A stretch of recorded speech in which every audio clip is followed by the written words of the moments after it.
বাঁকুড়া জেলার সবচেয়ে বড় দুর্গা মন্দির, যার উচ্চতা নাকি 108 ফুটেরও বেশি, যেটি অবস্থিত বাঁকুড়া জেলার রায়পুরে।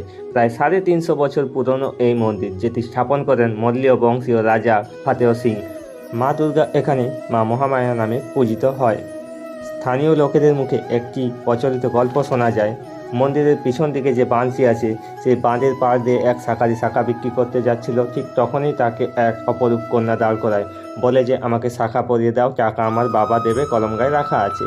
সেই মেয়ে মানুষের কথা শুনে শাঁখারি শাঁখা পরিয়ে দেয়।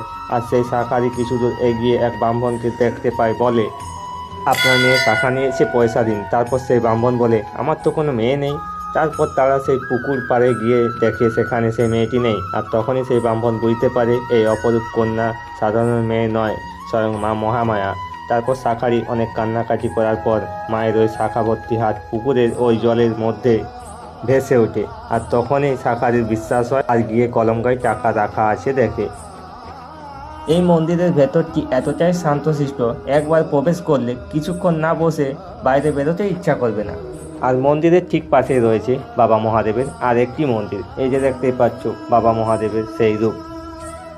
আর হ্যাঁ, তোমরাও যদি ছুটিতে একদিনের জন্য কোথাও ঘুরতে যাওয়ার প্ল্যান করছো, অবশ্যই মা মহামায়ার মন্দিরে এসে একবার হলেও ঘুরে দেখে যাও জায়গাটা। সত্যি খুব সুন্দর লাগবে জায়গাটা। আমরা গিয়েছিলাম বিকেলবেলাতে, তারপর সন্ধ্যা হয়ে গিয়েছিল। সন্ধ্যাবেলায় আরতি এবং পুজো দেওয়ার দৃশ্য আমরা দেখতে পেয়ে গিয়েছিলাম। আর তোমরা ভিডিওটা কে কোথা থেকে দেখছো অবশ্যই কমেন্ট করে জানাবে। আর কে কে এই মা মহামায়ার মন্দিরে কতবার এসেছো অবশ্যই কমেন্ট করে বলবে।